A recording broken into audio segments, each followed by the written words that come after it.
Hello বন্ধুরা, স্নিগ্ধার ব্লগে তোমাদের স্বাগত। আমার আজকের রেসিপি খারকোল পাতা ভর্তা। এই খারকোল পাতা আমার বাগানে গাছের টবে প্রচুর হয়ে আছে। আমি পাতাগুলো শুধু তুলে এনেছি, ডান্ডিগুলো আনিনি। প্রচুর পাতা তুলে এনেছি, এনে ওগুলোকে ভালো করে ধুয়েছি। ধুয়ে একটু ছোট ছোট করে কেটে নিয়ে মিক্সিতে এর সাথে কাঁচা লঙ্কা 7-8টা আর খানিকটা নুন দিয়ে বেটে নিয়েছি। এবারে নিয়েছি কালো জিরে, শুকনো লঙ্কা, পেঁয়াজ, রসুন আর কাঁচা লঙ্কা কুচি কুচি করে কেটে নিয়েছি।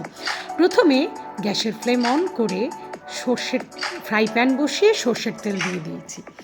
2 টেবিল স্পুন সর্ষের তেলে কালো জিরে আর শুকনো লঙ্কাটা আগে ভেজে নিয়ে তার মধ্যে পেঁয়াজ, রসুন, কাঁচা লঙ্কা দিয়ে ভেজে নিয়েছি। একটু নুন দিয়েছি, সামান্য একটু হলুদও দিয়েছি। যখন এটা একটু ভাজা ভাজা হয়ে আসে তখন ওই খারকোল পাতা বাটা যেটা ওটা দিয়ে দিয়েছি। এই রেসিপিটা না গরম ভাতের সাথে অসাধারণ লাগে। আমার ভিডিও ভালো লাগলে শেয়ার করে দিও কেমন। দেখো কাঁচা অবস্থায় পাতার রঙটা কি সুন্দর সবুজ, যখন এটা হয়ে যাবে ভাজা তখন এর রঙ আপনা আপনি পরিবর্তন হয়ে যাবে। ফ্রাই প্যান থেকে যখন উঠে আসবে তখন বুঝবে এটা হয়ে গেছে। এটাকে নামিয়ে এই যে দেখো একটুখানি শুকনো লঙ্কা পুড়িয়ে আমি এর উপরে দিয়ে সার্ভ করেছি। গরম ভাতের সাথে খেতে এটা অসাধারণ। আর ভালো লাগলে আমার চ্যানেলটা সাবস্ক্রাইব করতে আর শেয়ার করতে ভুলো না কেমন।